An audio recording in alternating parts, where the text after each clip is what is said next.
organization, not mine, I'm part of this organization. We're called the Institute for Faith, Work, and Economics. And we're almost 2 years old, so we're a very baby organization at this point. And really what we're doing is trying to bring about a paradigm shift among Christians. Christians, myself included before I really started to think about this, have a tendency to silo different aspects of their lives. And we want to break down those silos, and here's what I mean by that. Have you ever thought that God doesn't care about what you major in college? Or God doesn't really care about where you go to college, or God doesn't care if you take a part-time job at Starbucks or McDonald's or in the library, it doesn't really matter? Well, those thoughts are not correct. God very much cares. And so our thought is that Christians have taken one approach to their spiritual lives and to church and to their quiet time, and they pursue that with a lot of intention and purpose and holiness, and we try to bring discipline to those areas of our lives. And we also try to bring discipline to our work lives, right? As Christians, we know we should work hard, but we kind of think that what we do Monday through Friday, God doesn't care about that much.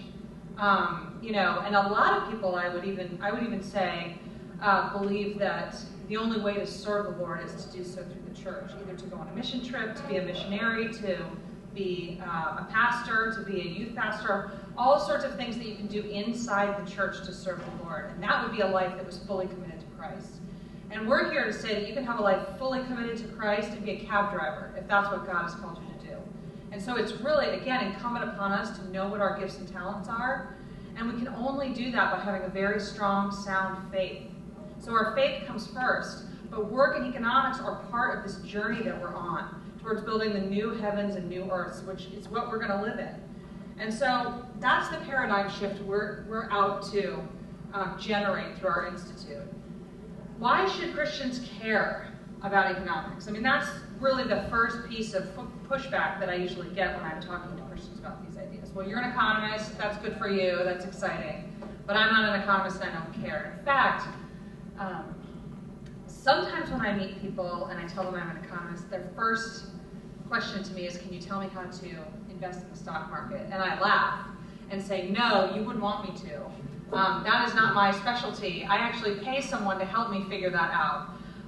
And so, a lot of people think that economics or economics is a big macro topic that doesn't apply to our lives. And I fault the economics discipline for doing a lot of that, especially what's happened to it over the 20th century, the last 20th century. So that's not your fault, but Christians should care. And this is a great quote from Abraham Kuyper. He said, "There's not a square inch in the whole domain of our human existence over which Christ, who is sovereign over all, does not cry, mine." And so truth is God's truth. That applies to all truths. And as Christians, we really appreciate that when it comes to biological truths, right? When we think about truths in the rest of our lives, in terms of spiritual disciplines, in terms of who God is and what he means in our lives. But economic truth, with a capital T, is God's truth as well. And so it's really important for us to understand how it can help us live out a life of stewardship. And so I think that the way to get into the conversation about why Christians should care about economic freedom is to think about this concept called the four-chapter gospel. And this is just a summary. If you're really interested in this, Hugh Welshel, our executive director, has written a short book, very accessible, called How Then Should We Work? And so it's dedicated to really unearthing this meta-narrative of the gospel. And in this book, he's really responding to what's happened to modern evangelicals, which is that we've really siloed the four-chapter gospel to be a two-chapter gospel. We're very concerned about the fall, right? We're sinners, we know it, we've come to terms with that. And then we need redemption, so we need to be saved. Most evangelicals are very concerned about those two issues as it pertains to their lives and the lives of their family and the lives of people they work with and are close with. So we evangelize and we witness and we do all those things, and those are very important. But that's just part of the story. So if you just believe that we're fallen and we need to get saved, and then once I'm saved, that's it. And the way my boss Hugh says it is, I'm waiting on my bus ticket. I've got the ticket. I'm waiting on the bus. I'm just waiting on the bus to heaven because I'm saved. So let's get here heaven, right? And soon. And that ignores the entire rest of the world that we're living in and amongst, and that we're called to be salt and light in that world. And so if you have the 2-chapter narrative as your meta-narrative for life, then who cares what you do? Whether you work at Starbucks or McDonald's or as a stockbroker is really irrelevant, right? Where you send your kids to school, just based on personal preference. Where you live, where you go to school, all of these things are largely irrelevant in the broad scheme of just fallen redemption, right? But we really have 4 chapters. And if we can expand our mental paradigm to live out those 4 chapters, there's a richness to where we are, why we are here, and what we're supposed to do that we've been missing. And that richness is part of how we live out stewardship. Okay, so we were created in a very specific, purposeful, intentional, unique way. If God just wanted to skip all over, or if he knew what was going to happen, we could have just gone right to restoration. We could have never had the fall. We were created with free will, right? We were created with choice. And that we were created to do certain things. We were created to work. We were created with gifts and talents. We were created uniquely. God created you to do something that no one else can do exactly like you can. And I hope that's inspiring to you. It's inspiring to me. And so we have to think about the first chapter. What are we here for? We are here to do something. It matters. It matters that you're at King's College in 2013, pursuing a degree to do something. And you need to be intentional about that. And then restoration matters. Redemption's not the end of the story. What are we building towards? What is going to happen what is our eternity going to look like? Right now, as Christians, being salt and light really means we're giving people in the world a glimpse, a picture of what restoration will look like or could look like. Economic freedom is a huge part of that. It's hope. It's hope for a greater level of flourishing than we could obtain otherwise. And so this meta-narrative, I think, is the way to help us kind of walk down this path of economics and understand why we should care in the first place. So what's economic freedom? I know that you guys, of all the audiences I talk to, probably know a lot more about economic freedom than others. And I think this is the best short definition, really. It's when people can own and acquire property without the use of force, fraud. So we're not stealing to gain our property. We're justly acquiring our property, and then we have protection of that property. So we are protected from the force and fraud of others. And then within those property rights, we're free to do what we want. You can sell your house, you can keep your house. You can build an addition onto your house, you cannot. So you have freedom to exchange your property rights, to transfer your property rights, and to alter your property rights. That's economic freedom. I personally really like the Economic Freedom of the World report, which is put out by the Fraser Index, or the Fraser organization, which is in Canada. And this was the project that was started by Milton Friedman in the 80s. And so Milton Friedman said, hey, we talk a lot about political freedom and economic freedom, and we know that they're important, but how do we understand what we're really talking about? So this was an effort years, decades and decades ago to try to empirically quantify what does it mean to have these things? What does it mean to have well-protected property rights that are protected from the force and fraud of others? And how do we know how we're doing from year to year? And so this index really helps with that. And so without going into a lot of it, this is just, these are the basics. There's 5 kind of parameters or cornerstones of economic freedom. And these 5 things that you see on the list above you: size of government, the legal system and the soundness of your property rights, the soundness of your money, the freedom to trade, and the levels of regulation under which you live. Those things are empirically measured, so they're assigned numbers. And within those 5 kind of pillars, there's over 50 variables that go into measuring this. So it's a lot of on-the-ground research, and they do data country to country. Now, to give you a sense, there are some countries that are so unfree that they actually have no numbers. They don't know how free they are or not. That we just know things are so rough that we can't even get estimates. But those 5 pillars that I mentioned before are ways to understand, and like the context that I'm putting it into for us are, as Christians, this really helps us measure our levels of stewardship. Okay, we're going to get into stewardship a little bit more.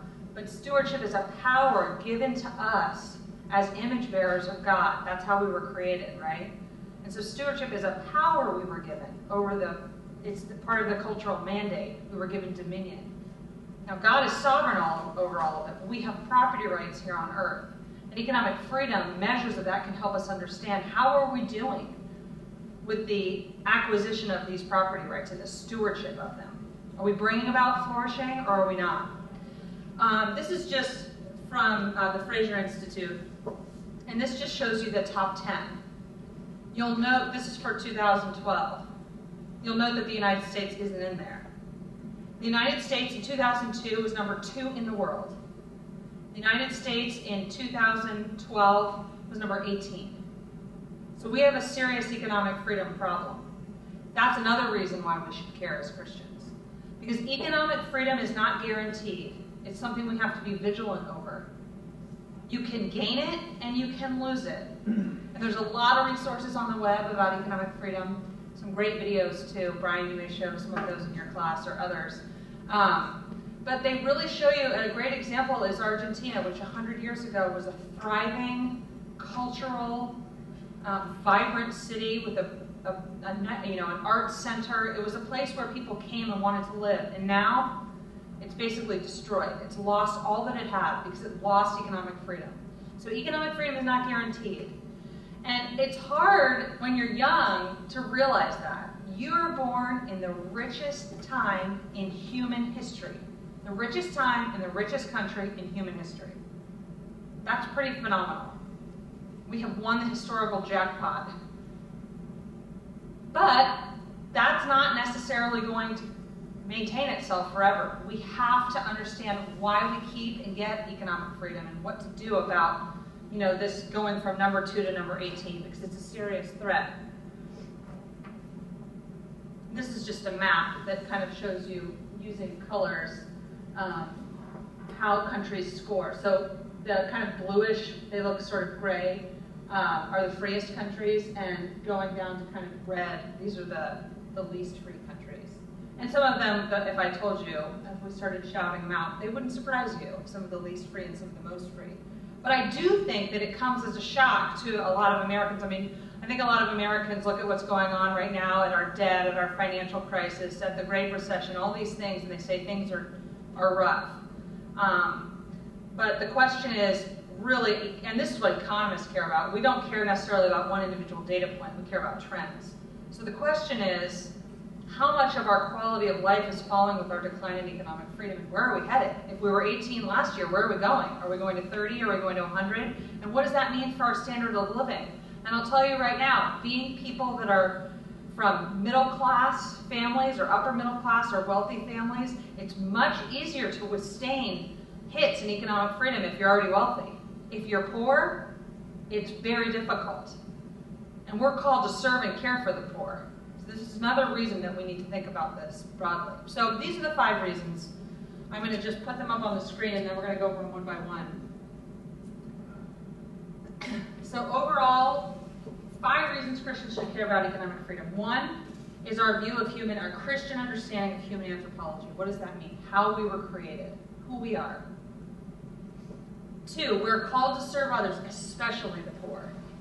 So we have a mandate as Christians to serve the poor. The question is, no Christians that I know of disagree over that point, by the way. It's always a disagreement over the how. And so economic freedom can really help us understand that. We're called to flourishing, okay? We're not called to poverty. God doesn't want poverty for us. Think about the language of Genesis and how we were created. It's one of rich abundance. He wants that for us. This notion of property rights, they're biblical. And so Christians need to be firm defenders of property rights and understand what they are and their function. And then limited government. This concept of limited government is not just part of the American experiment. It's biblical. Okay, so number 1, human anthropology. The lighting isn't awesome here, but what do you see here in these 2 pictures? On your left and on your right, what do you see? Don't be scared. You experience a lot of it here. Snow. Okay, so the first picture, I remember I grew up in Washington, DC. I still live there. I mean, not in the city, but in the suburbs. And snow freaks us out. We are not New Yorkers, nor will we ever be. You guys are much more efficient and productive in the snow. But about 2 inches of snow will shut down DC and the federal government. So when I was a little kid growing up, if we thought it was going to snow the next day, I mean, we were so excited, we wouldn't go to bed. You know, we did like the flushing the ice cubes down the toilet or wear your pajamas inside out or whatever it would take to get snow. And we would look out the window in the dark, and do you remember looking out the window, and if you look at a lamppost, you can see the speckles of snowflakes coming down. Okay, now when you look at snow that way, it really is indistinguishable, right? You just see these white flakes peppering the dark sky, highlighted by this lamp or light source. But if you look at this picture on the right, you actually see a snowflake under a microscope. And this has been studied by scientists, and there's never been 2 snowflakes, ever, that have been found to be the same. So what looks the same from afar is not the same up close. I think that's a great metaphor for who we are and how we were created. We are unique. We are matchless. You are matchless. You possess a unique combination of skills, talents, prerogatives, desires, perseverance that no one else possesses exactly like you do. If you watch the Super Bowl or the Olympics or any kind of big sporting event and you're watching and you see the fans in the stadium, especially the Super Bowl, right? It's huge. These are the biggest football stadiums in the country. And you just see the camera pan across the crowd of people. They look the same, right? I mean, they're people. You can identify that, but you couldn't tell me any details about them up close, really, because they're from very far away. But if you walked over and had a conversation with each person sitting in a seat at the Super Bowl, it would take you a really long time to get to know all those people, because there's so many of them, and they are so different. They each have different experiences, different cultural backgrounds, different desires, but we're all created in the image of God. And God created us different intentionally. It is because of our differences that we can come together to help one another. That's really important too. So our human anthropology is one of freedom, it's one of individuality, it's one of individual choice. How do you make choices? You wake up in the morning and you make decisions. You have subjective valuations over lots of different things. Right? Even what you're going to eat for breakfast. I bet, now in college life this may be a little bit different because I had very few choices because I was poor in college. But, you know, right now in my pantry I have a 3-year-old, so he's very whimsical. You know, one day he likes something, then tomorrow he doesn't like it, so we got to have variety. So if we open the pantry, there's about 4 boxes of cereal. I think there's some oatmeal somewhere in the house. There's yogurt, there's fruit. So there's a lot of different options for what I and my son and my husband might have for breakfast on any given day. We might have none of the above. We might go to Starbucks, right? So there's a lot of different options. I can't tell you tomorrow what I'm going to pick for breakfast. And there's no guarantee that it's going to be the same thing that I picked today. Why? Because of this notion of subjective valuation. We value things and we don't even totally understand why we value the muffin versus the yogurt one day to another. It's not something we can always objectively quantify. God created us that way. And he knew, I'm giving away some of my talk, that the market process would bring us together through our differences. It's not through our similarities that markets bring us together, it's through our differences. That's also a beautiful thing. But that's because this is how God created us. Okay, so we're different, we're unique. We need to remember that. He also created us to do certain things. Okay, so this is the cultural mandate. Genesis. God created mankind in his own image. In the image of God, he created them, male and female, he created them. And he blessed them and said, be fruitful and increase in number, fill the earth and subdue it, rule over the fish in the sea and the birds in the sky, and over every living creature that moves on the ground. So we were created not to float around. I always say that equilibrium isn't sitting on the couch. Sitting on the couch is nice and sometimes well-deserved and earned, right? Rest we know is important because also of our human anthropology. We need rest. And God understands that. But life isn't about sitting around. Life is about being productive and working and making contributions to the world. Okay, so we were created with that mandate in Genesis. So from the beginning of our creation, we were created to work. We were put in the garden to work, God tells us. And then we were created to take dominion over everything that he left us with. So the garden was perfect, but not finished, is a way to think of it. We were put here to finish, to bring about the flourishing.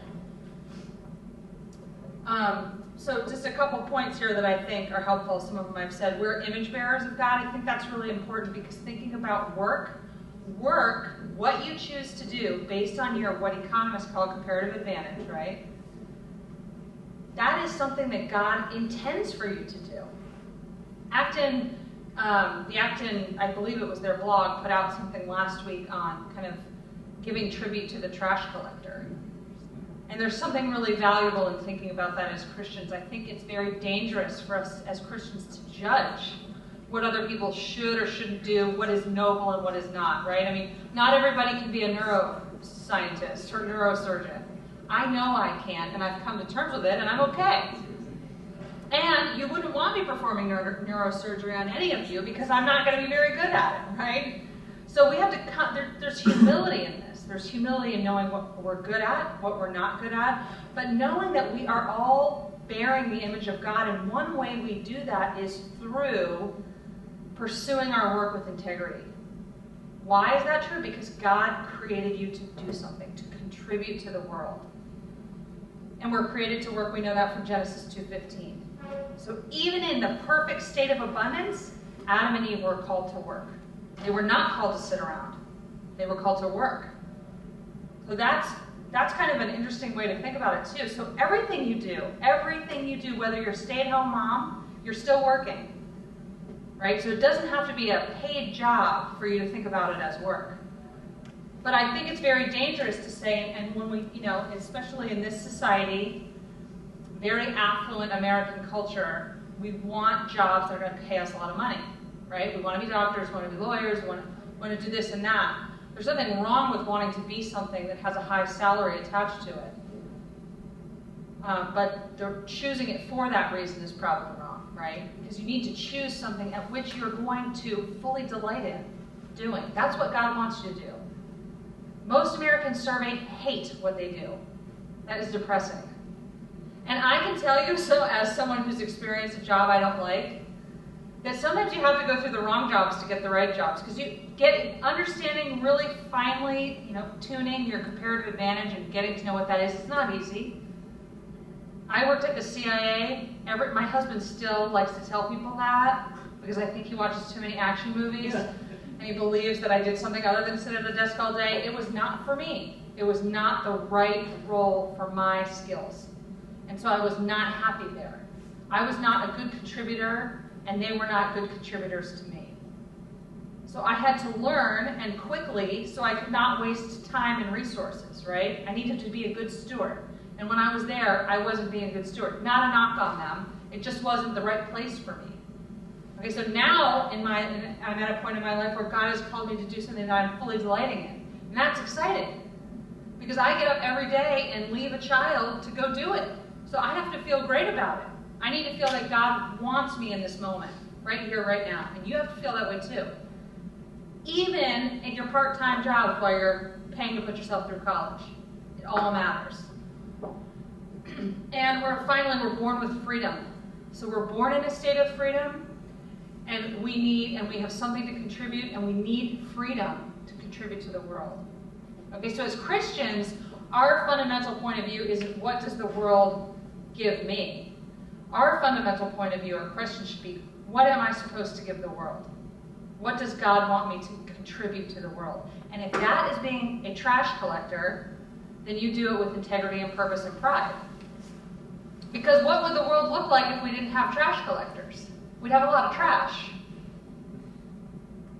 I mean, it sounds silly, but it's very true. So as Christians, we shouldn't judge what other people do if they are pursuing it with God's purposes in their minds, right? And they're contributing to flourishing. Second reason, we're called to serve the poor. There's so many verses. Actually, there's kind of some debate about how many times the word poor or poverty comes up in the scripture. But it's a lot. Some people say around 300. So this is a concern. This was a concern of Christ while he walked on the earth. It's still a concern. Proverbs 29:7, I think, summarizes it nicely. The righteous care about justice for the poor, but the wicked have no such concern.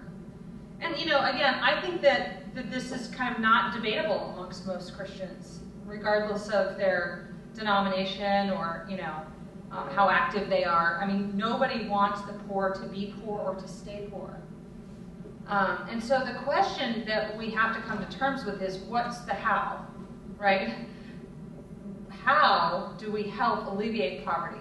And is there a difference between short-term poverty alleviation and long-term elevating the dignity of people so that they get out of the trappings of poverty?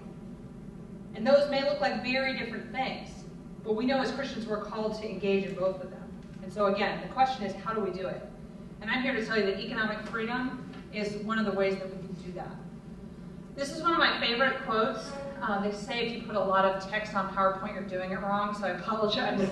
But I think it's just really had to be done. So I'm going to read it to you. You can read along with me. This is from Nobel laureate Robert Lucas, who I actually have no idea whether he's a Christian or not, but he gets it. He gets it right here. Of the tendencies that are harmful to sound economics, the most seductive, and in my opinion the most poisonous, is to focus on questions of distribution. In this very minute, a child is being born to an American family, and another child equally valued by God is being born to a family in India. The resources of all kinds that will be at the disposal of this new American will be on the order of 15 times the resources available to his Indian brother. This seems to us a terrible wrong, justifying direct corrective action, and perhaps some actions of this kind can and should be taken. The vast increase in the well-being of hundreds of millions of people that has occurred in the 200-year course of the Industrial Revolution to date, virtually none of it can be attributed to the direct redistribution of resources from rich to poor.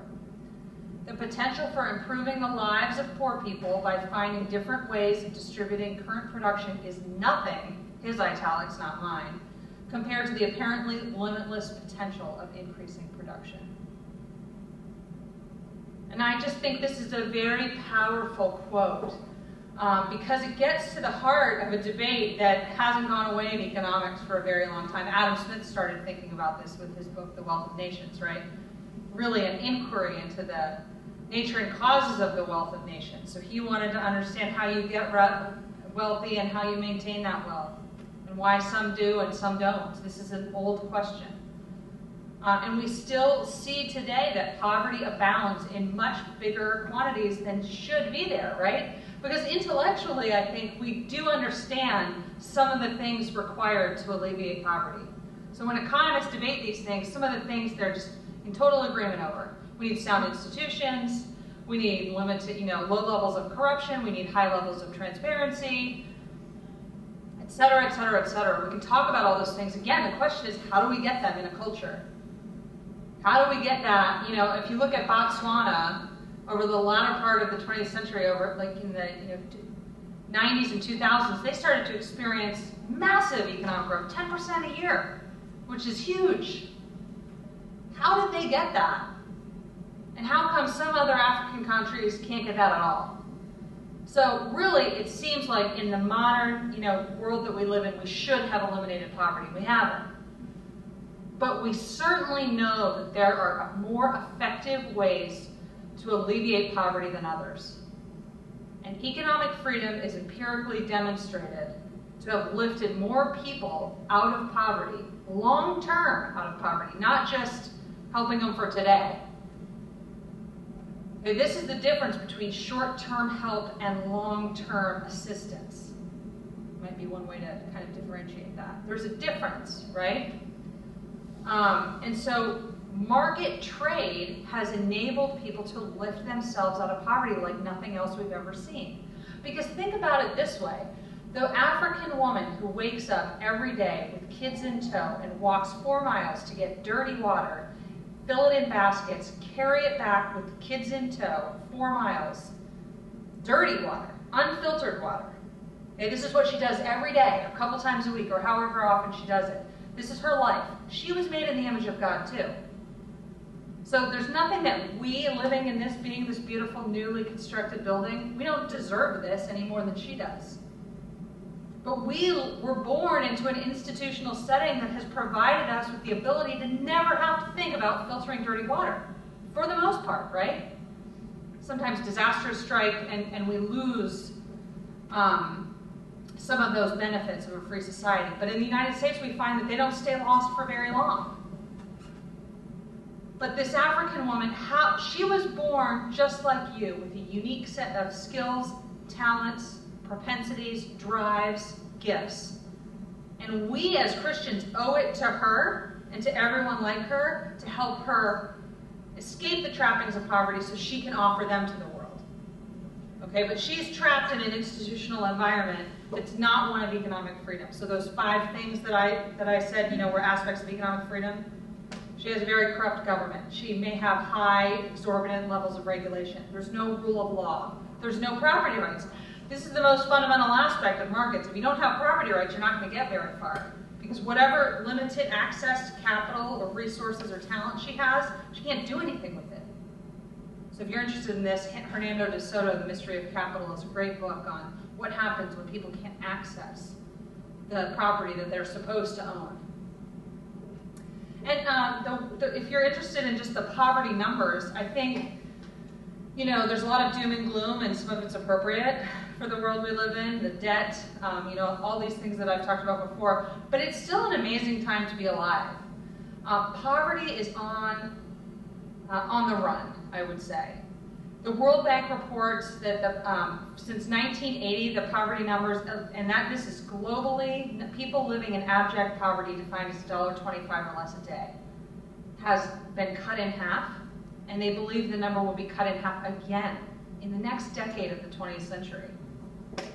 That's amazing, right? I mean, that's something to be really excited about. But the question is, how do we do that? How do we get more? And how do we make a sustainable environment of these market institutions that are allowing them to use their gifts to serve others? And I think economic freedom is the key to that. I think this gets us to one of the biggest myths that we need to attack as Christians. And economics helps us attack this myth, which is about wealth creation. How is wealth created? This is one of my favorite posters. It's from the Occupy Wall Street movement, something you all were probably really familiar with about 1.5 years ago. And this woman has a cardboard sign that she made with a marker, I think. And it says, "One day the poor will have nothing left to eat but the rich." So her thinking about wealth creation is that you only achieve wealth if you steal it from someone else. And unfortunately, so let me take a step back. I think that this is not how markets generate wealth. Markets only convey profits if you have served someone else. This, I like to use the example of Bill Gates. He's a gabillionaire, right? I am so happy for him that he existed. Because if he didn't, between him and Steve Jobs, I don't really know how I would be doing what I'm doing right now. I typed the entire presentation on PowerPoint, which is a Microsoft product. I have this laptop fully loaded that helps me send emails to people in an instant. I can communicate around the world. I could never do that if it was left up to my own devices. I'd be writing with a pencil, old school typewriter, something like that. I would be much less productive if Bill Gates, Steve Jobs, and Michael Dell, those types of people, didn't exist. They use their comparative advantages to make the world a more productive place. And because of that, I'm better off. I'm very happy foregoing some of my income to them to get these products that make my life easier that I have no concept of how to build. I barely know how to turn my computer on, so it's really exciting that he's made something for me that I understand how to use. And it allows me to be more productive. Unfortunately, in the United States, a lot of wealth creation is not awarded through the market process anymore. So cronyism is one of our biggest problems in the United States. So cronyism, a definition of that, is when individuals through large corporations, typically large corporations, saddle up with the government and get benefits. And so there are a lot of ways that can happen. You can get tax breaks. You can get special licenses. You can block people from entering your market. There's a lot of ways that special interest groups seek protection from the government, whether it's a direct income transfer that they get from them, or whether it's blocking their competition and making it easier for those companies to make a lot of money. That is not market-generated wealth creation. And so if that's what this woman is talking about, I'm with her. But I think that this really gets to a general myth held by a lot of Americans. Why is it that we hate CEOs so much? Our culture, not necessarily we in this room. We hate them because why do we hate them? Because they went to Harvard? Is that our mental model? Because they wear, really expensive suits? I think that they're faceless, and so we don't identify with them, and we think that they just sit behind a desk all day and exploit people. Excuse me, the Great Recession showed us that there were some people on Wall Street that were sitting up behind a desk all day, currying favor with the government to create loopholes which made them very wealthy at the expense of other people. That's not market-generated wealth creation. That's cronyism. And you can see the huge ramifications of that. Still, it still has impacts on people's ability to sell their houses and buy their houses, right? So this can have really damaging effects for an economy. But market-generated wealth creation, you're only going to earn a profit in a market if you serve others. If you don't, even if you're a good person with good ideas, then none of that matters. What you have to do is serve people at the right place at the right time with the product they want. Period. I like to, in my spare time, I like to bake. And I always like to try to make, my husband makes fun of me because I always am making a cake for an occasion. And so it stresses me out because it's untested. I'm trying a new recipe, or I'm trying something new, and we have to bring it to a party to show people. He's like, why do you do that? I'm like, well, it's a forcing function. It helps me make sure I do it. But it's stressful. So in all that stress, there's still some enjoyment. I still like to bake. But the thing is, it's not my comparative advantage. I've had some mishaps in the kitchen. Yeah. And so the thing is, I could probably make a wedding cake, but it would take me a really, really long time. Might be stale by the time I got to you, actually. I'd probably have to practice for many, many hours to get something even comparable to like a grocery store wedding cake, let alone, somebody who's really good and a specialist in this field. So just because I like to do it and I kind of delight in doing it as a hobby, doesn't mean I should do it as my profession, because there are other things relatively that I'm better at. Okay, so it doesn't matter that you just had a great idea. Oh, wouldn't it be nice to bake cakes for people? Yes, it might be nice to bake cakes for people, but if that's not what God created you to do, then you probably shouldn't bake cakes for people. So we have to be honest with ourselves about what it is that we can do to best serve others, and that in the service of others, we're also going to benefit. Okay, so we're going to generate an income. That's how wealth is created in markets. I'm going to skip this so I make sure I have enough time. Number 3, we're called to flourishing. I think that sometimes, depending on who you're talking to, this is slightly controversial. We're not called to live in isolation.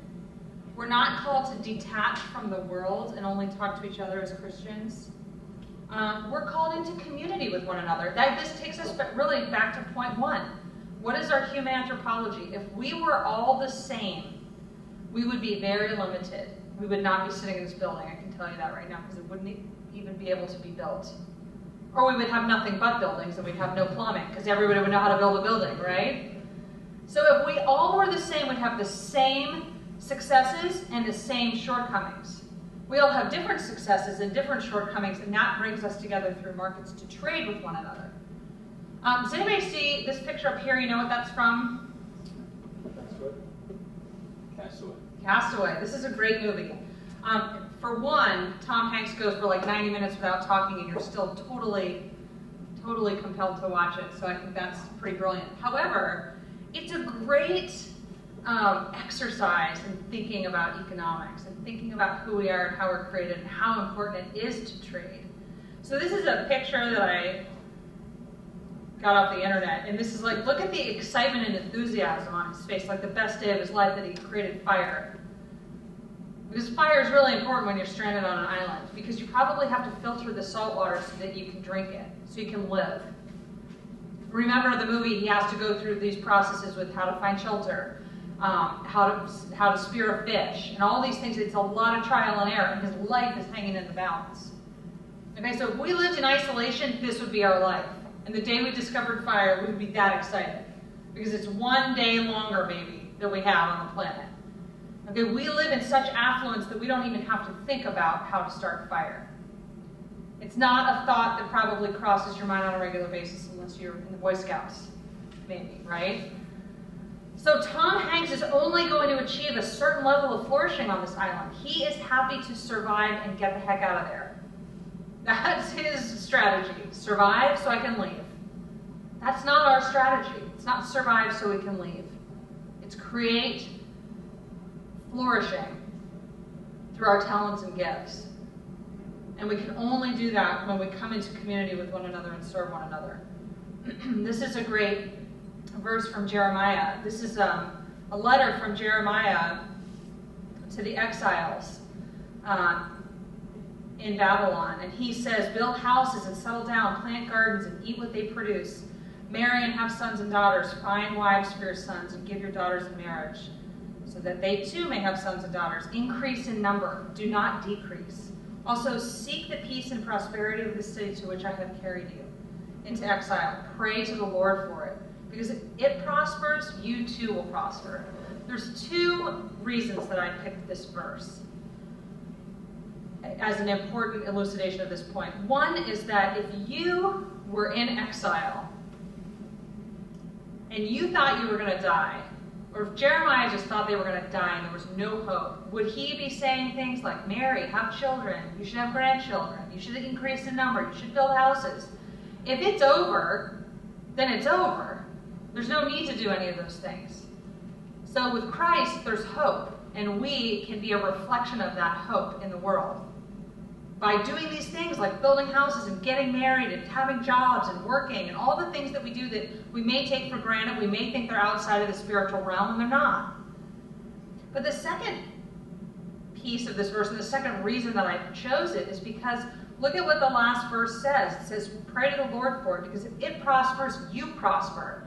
Again, we are called into community. We're interdependent on one another. We can't achieve all this building, this college you're standing in, if we're relying on one person. We all have to come together to make it happen. So if the city prospers, you're going to prosper. Meaning we have to be together in this. And economic freedom provides the incentives for people to come together to create flourishing, to create cities, to create industry, to create products like the computer that makes your life easier, right? My last 2 points. Number 4, property rights are biblical. Property rights are about our role as stewards. Okay, so when you think of property rights, it's important for you to think of stewardship. Property rights are part of the biblical narrative of stewardship, so they're very strongly defined and protected in Scripture. And I think once you go there, you have to be honest with yourself about the implications. The first part is that we're given dominion. So what does this dominion mean? This is a power over the property of Christ, right? Of God. This is power that He's given us. Remember, He's sovereign over everything, ultimately. But He's given this power of stewardship while we're here on earth and called us to do something with it. He knew what we needed to survive. He knew the importance of property rights. And the dominion that we're given through the cultural mandate is reinforced in the 8th commandment. Very simply written, but not simple, I don't think, to understand the full implications, that you shall not steal. So when we think about what it means to have private property, we have to think about the flip side. What is the absence of private property? And if you're interested in these topics, I can't, with these 5 points, I can't do all of them probably the justice they deserve in a short talk, but we have papers on these issues on our website that I'm happy to direct you to. But theft is a violation of property. And this is a quote from Walter Kaiser, who's a theologian emeritus at Gordon Cromwell. And he says, this is taken from his paper, which is on our website, originally published by the Acton Journal. The 8th commandment, while it's one of the 2 shortest, taught that stealing was not only taking another person's property, and I've highlighted in red all the things that it is. It's coercion, it's fraud, it's taking another person's possessions or property without their consent. All forms of cheating or harming property by destroying its value. That's a really important point. So if you think about a lot of the laws and regulations that we live under today, they may not seem like direct theft, but if they lessen the value of your property, then they're violating the 8th commandment. And so he says, thus theft involved the following: robbing victims directly. This is the most obvious one, right? You don't have a right to come in my house in the middle of the night and take my stuff. We pretty much all agree on that. But using indirect and legal means of gaining benefits not deserved, or by being part of a corporate group that steals. Well, those 2 last points kind of, unleash a whole new conversation that as Christians we really have to understand if we believe in this economic freedom, if we believe that it's biblical, if we believe that it's a way to bring about shalom, then we have to understand the implications of this. I mean, using indirect and legal means of gaining benefits not deserved, that's cronyism. If you are a corporation that seeks benefits from the state and you're doing it legally, that doesn't mean that it's not theft. That's what Walter Kaiser is telling us. So private property, and he even says in his paper, even though private property is one of the shortest commandments, it has some of the most massive implications. And so as Christians, we need to think about that. Because again, take your mind back to the African woman. How does she get out of the trappings of poverty, and her focus every day is just get me dirty water. I need the water. And I'll figure it out from there. How do we get her focus from that to how can I grow my industry? How can I generate an income? How can I get my kids educated? How can I do all the things that we take for granted? Property rights, she has to have them to be able to do that. And we can't steal them from her through her government or through corporations or through anything else. And so private property then gets a little dicey. It's not just about, you can't come take my stuff or break into my car. It's not that simple, right? It's much more complex than that. And so Christians need to be vigilant in this fight to protect the private property, not just for yourself, but for others, especially the poorest among us. And limited government is the fifth reason. There is no place in this, so this is my, kind of assertive claim right up front. There's no place in Scripture that calls for massive redistribution through the state, despite what you may have heard to the contrary. It's just, we can't find it. And that's important, but that's not the end of the story. That's not enough. And again, I think it's really important as Christians, especially you guys are fired up about economics. You're at King's College. You're fired up about economic freedom, I hope.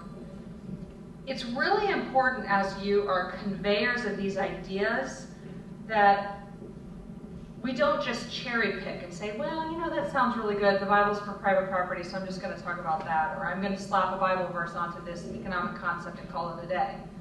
We need to go back, and that's why I started with the meta-narrative of Scripture. What is the 4-chapter gospel? What is God's big, grand vision for us? And then how do we get there? And how can we understand the Scriptures in terms of the lessons that it has for us on this journey that we're on? That's what's important, okay? So you have to think about these in these contexts. And I think that our friends on the left use certain scriptures, and that's what they do. And we have to be vigilant. We can't do that ourselves to defend private property or free enterprise or markets or whatever you're excited about. But I think there's 2 things that I want to talk about very briefly that we need to debunk, basically. Myths about redistribution of land and redistribution of wealth. And the first is Acts 2-5. This is very commonly cited as a biblical interpretation of communal living, redistribution through the state, or redistribution through coercion and or socialism. So any of those kind of things that you want to call it. And so we have a great paper written by our theologian. I think one thing that's really important about our institute is that we bring together theologians and economists to develop a discourse and research on these topics. I can't do this by myself. I'm not a theologian. And theologians can't do it by themselves. They're not economists. And so that's really important. So don't take this as Anne Bradley, the economist, said it. We have a great paper by our in-house theologian, Art Lindsley, on this very topic of Acts 2-5 that's available on our website if you'd like to read more. But these are kind of his main points, which is that Acts 2-5 was a time after Pentecost when Paul writes that the people joined together, and it uses language like this: they held nothing as their own, they held everything in common, they gave to people as they needed it. And so this part of Scripture tends to be taken by those who want massive redistribution as a means for potentially eliminating poverty. This is kind of, why we would do it. And so Art goes through different points, and I think they're important here. He says, one, it's not a once and for all divestiture. So they didn't just at one point in time give up all their property. They didn't hold anything else in common, and they walked away, and everything else was sharing. We know what happens when you share. It was funny when Andrew walked me to the classroom. He said there was a cafe over there, and I just saw a little piece of it, and I saw a refrigerator, and I said, is that a communal refrigerator? And he said, yes. And I said, how does that work out? And he said, tragedy of the commons.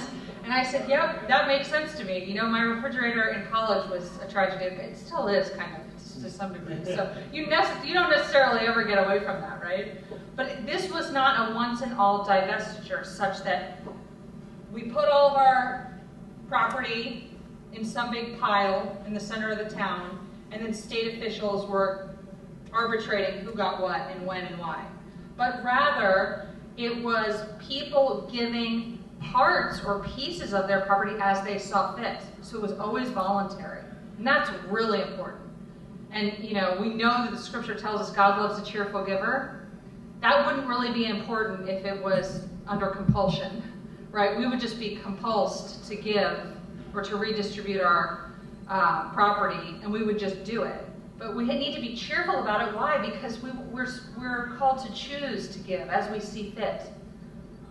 And when you think about it, the best way we can help those around us through redistribution is by knowing them.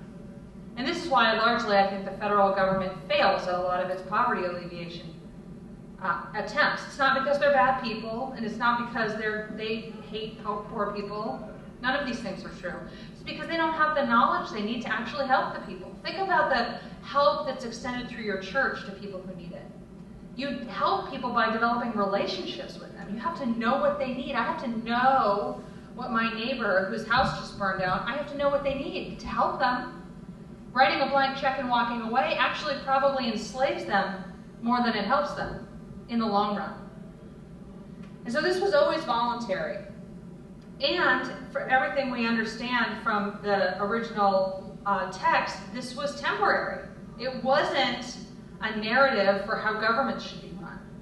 It was, this is what they were doing at a given time, at a given historical point in history. So does that mean that we might be called to do it as Christians? Perhaps. But it doesn't mean it's a narrative for how a secular state should be run. There's a big distinction there that we have to understand. And the second is Leviticus 25:10. This is Jubilee. This is also a very complex topic, which I'm happy to say we have a theologian, Art Lindsley as well, who wrote a paper on it that's on our website. So it's really very helpful for understanding a complex issue, but I'll just go over the highlights. This is often a text that's used to talk about land redistribution and debt forgiveness. But rather, what Art says is that Jubilee was a period of time, so this happened on the 7th series of sabbatical years, so every 50 years, that people were restored their property. And basically, his claim is that the debt wasn't forgiven because it had already been paid. So in other words, if you had property and you had fallen on hard times and you needed cash, what would you do? You would go to this person and they would give you cash. And they would own your land for a certain period of time. At the end of that time, the land is then given back to you. So you were given a loan against the value of your land. We see this all the time in American society. In modern societies, not just American, right? So it's a lease. So it is not a divestiture of private property. Rather, it is, you might say, setting up the stage for formal contract theory. So it's a lease. And really what it was meant to do was protect you from ever being permanently enslaved. So this was a covenant community. right? They were engaging in these transactions with each other so that to protect one another. A small covenant community is very different from the world we live in today, so it's difficult to make parallels between Israel as a covenant community and the United States government and you and me. Okay, so those distinctions are really important as well. But it was a protection for people so that they couldn't have a lifetime of enslavement. And then just looking at Old Testament versus New Testament distinctions. What we see was that, Israel was a theocracy, so I think and many theologians who are smarter on these issues than I am have made really important claims that the Israel theocracy was a covenant community, and it's much more appropriate to think of the church relationship with its congregants in that way than the United States government. I mean, the United States government is not a theocracy, right? So the exact laws of Israel are probably not appropriate for a secular state. Now, does that mean we throw out the Old Testament? No, because there's a lot of principles that underlie the very specific laws in the Old Testament that are really important for how we think about what law should look like today and the way we should treat one another and care for each other and all those types of things, discipline one another. The other thing is the Old Testament prophets warned other nations about violating negative rights. So I'm sure you've talked about some of this in maybe your government classes at King's, but there's an important distinction between a government which protects negative rights and a government which offers positive rights. I'll just briefly go over that. Negative right is my right from something. So I am protected from you punching me in the face. That's a negative right. Property rights are negative rights. I have a right against you coming in my house in the middle of the night and taking my stuff. Just as you have the same right against me. Do you have a right from something? A positive right is a right to something. A right, and in our world today we have lots of examples. Do we have a right to health care? Do we have a right to education? Do we have a right to a car? Do we have a right to a house? Etc., etc., etc. And so there's a big distinction between, and you can talk about this a lot in your philosophy and your political science classes, government classes, on what is the appropriate role of the state? Is it as a provider of positive rights, negative rights, or some combination of the two?